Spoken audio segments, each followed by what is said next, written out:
जब इंसान पहली बार गुफा से बाहर निकलकर जमीन पर ठहरा। न वो दौड़ रहा था, न शिकार कर रहा था और न ही अगली मंजिल की तलाश में भटक रहा था। वो बस ठहर गया था, क्योंकि अब उसके पास एक वजह थी ठहरने की, खेती। ये वो दौर था जब इंसान ने पहली बार आसमान की ओर नहीं, धरती की ओर देखा। अब उसे समझ आने लगा था कि बीज क्या होता है, कैसे मिट्टी में डालने से पौधे उगते हैं और कैसे वक्त के साथ वो अनाज बन जाते हैं। इस खोज ने सब कुछ बदल दिया।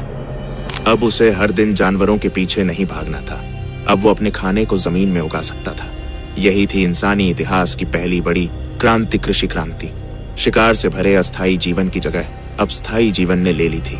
इंसान ने अपने लिए जगहें चुननी शुरू की, नदियों के किनारे, उपजाऊ धरती और मौसम के अनुकूल जमीन। पिछले वीडियो में हमने देखा इंसान बनने का सफर, लिंक आई बटन में है। चलिए इस वीडियो को शुरू करते हैं। जब इंसान ने ठहरना सीखा तब उसने अपने लिए घर भी बनाना शुरू किया।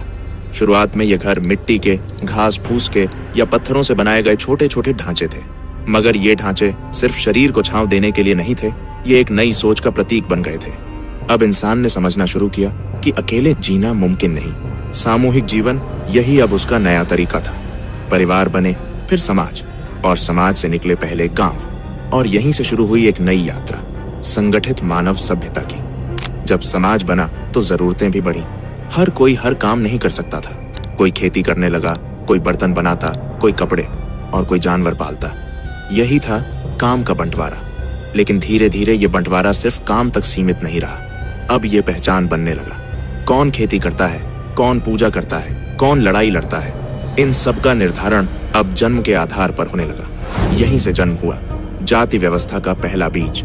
शुरुआत में काम का बंटवारा एक सुविधाजनक तरीका था समाज चलाने का, लेकिन जैसे जैसे इंसान ने सत्ता और संपत्ति को समझा, वैसे वैसे इस व्यवस्था में भेदभाव आने लगा। अब कोई ब्राह्मण, कोई क्षत्रिय, कोई वैश्य और कोई शूद्र कहलाने लगा।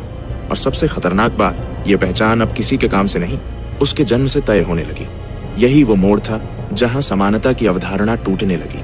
जातियां अब न केवल सामाजिक ढांचे का हिस्सा थीं, बल्कि मानव मूल्य भी उनसे जुड़ने लगे थे। खेती ने इंसान को खाना तो दिया, मगर साथ ही दिया संपत्ति का एहसास। अब लोग अपनी जमीनें, जानवर, बीज और अनाज बचाकर रखने लगे।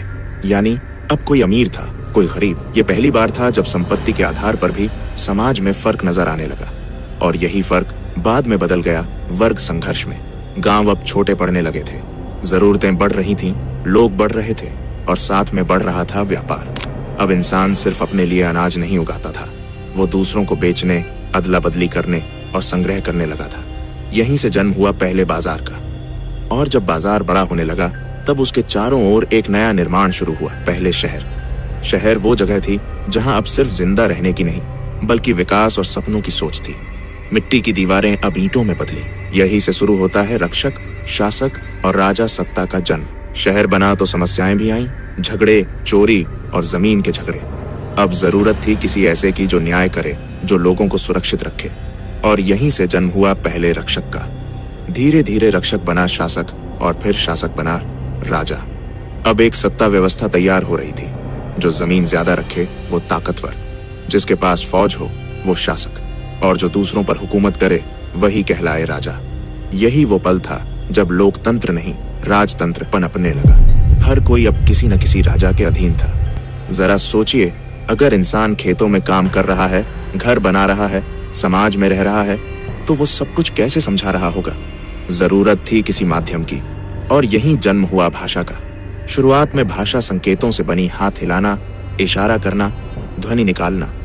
फिर धीरे धीरे शब्दों ने जन्म लिया। ये वो शब्द थे जिनमें भावना भी थी, अर्थ भी। और जैसे ही भाषा आई, इंसान ने सीखा अपनी कहानी कहना। हर बार जब इंसान को कुदरत ने हिलाया, आंधी, तूफान, सूखा, बीमारी, वो डरा। और जब डरा तब उसने सोचना शुरू किया, ये सब कौन करता है। यहीं से जन्म हुआ धर्म का।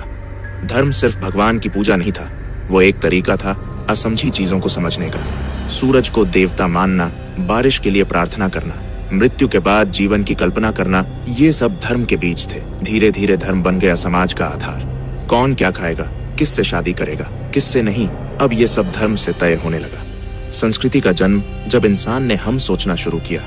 भाषा, धर्म, परंपरा, रहन सहन, ये सब मिलकर बनी संस्कृति। अब हर इलाका अलग दिखने लगा। कहीं मछली मुख्य भोजन थी, कहीं अनाज, कहीं मिट्टी के घर बनते थे, कहीं पत्थर के। हर जगह की अलग भाषा, अलग कहानी और अलग जीवन शैली। संस्कृति वो आईना थी जिसमें समाज खुद को देखता था, और यही संस्कृति हजारों साल बाद हमें आज भी जोड़ती है। लेकिन जैसे जैसे समय गुजरता गया, इंसान की जरूरतें भी बढ़ने लगीं। अब उसे सिर्फ खाना और छांव नहीं चाहिए थी, उसे चाहिए था ज्ञान, कुछ जानने की, समझने की और सिखाने की इच्छा। और यहीं से जन्म हुआ शिक्षा का। शुरुआत में शिक्षा जिंदगी से मिलती थी, खेतों में काम करके, जानवरों को पालकर, मौसम को देखकर। लेकिन फिर किसी ने पत्थर पर कुछ उकेरा, किसी ने दीवार पर कुछ चित्र बनाए, और इंसान ने पहली बार ज्ञान को स्थायी रूप दिया।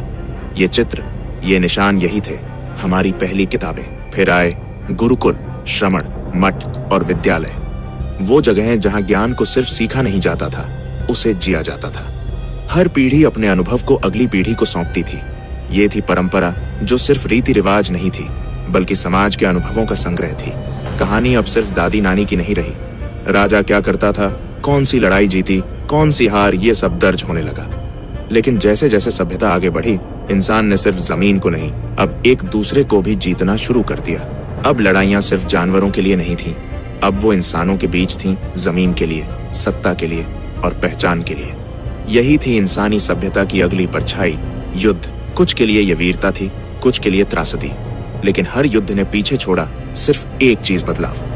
हर युद्ध के बाद दुनिया बदली, नक्शे बदले, भाषाएं बदली, और साथ में बदले इंसान के सोचने के तरीके। अब इंसान सिर्फ जिंदा रहने के लिए नहीं, बल्कि पहचान बनाने के लिए लड़ने लगा था। वो पहचान जो अब जाति, धर्म, भाषा और झंडों से जुड़ गई थी। और यहीं से जन्म हुआ राष्ट्र का। राष्ट्र यानी वो भावना जो हमें एक झंडे, एक जमीन, एक गीत और एक इतिहास से जोड़ती है। पर राष्ट्र सिर्फ सीमाओं से नहीं बनता, वो बनता है लोगों से, उनकी संस्कृति से और उनके सपनों से। जब लोगों ने अपने लिए एक साझा सपना देखा, तभी बना देश। और इस सपने की रक्षा के लिए जन्म हुआ संविधान का, वो दस्तावेज जो बताता है कि एक समाज कैसे चलेगा, किसे क्या अधिकार मिलेगा और क्या गलत होगा, क्या सही। लेकिन जैसे हर रचना की एक परछाई होती है, वैसे ही हर व्यवस्था में कुछ टूटन भी होती है। सपनों के बीच में भेदभाव फिर से सिर उठाने लगा, कभी धर्म के नाम पर, कभी भाषा के नाम पर, कभी रंग, जाति और लिंग के नाम पर। इंसान फिर से बंटने लगा, और यहीं से शुरू हुआ आधुनिक समाज का संघर्ष। अब संघर्ष खेतों में नहीं था, अब वो कोर्ट में था, संसद में था और सड़कों पर था। लोग अपने हक के लिए लड़ने लगे। शिक्षा सबके लिए हो, जाति न हो, धर्म की आजादी हो और हर इंसान को बराबरी मिले, ये मांगे अब हर गली कूचे से उठने लगी। यही थे नए आंदोलन, जो अब तलवार से नहीं, विचारों से लड़े जाते थे। वीडियो अच्छी लगी हो तो वीडियो को लाइक और चैनल को सब्सक्राइब जरूर करें। धन्यवाद।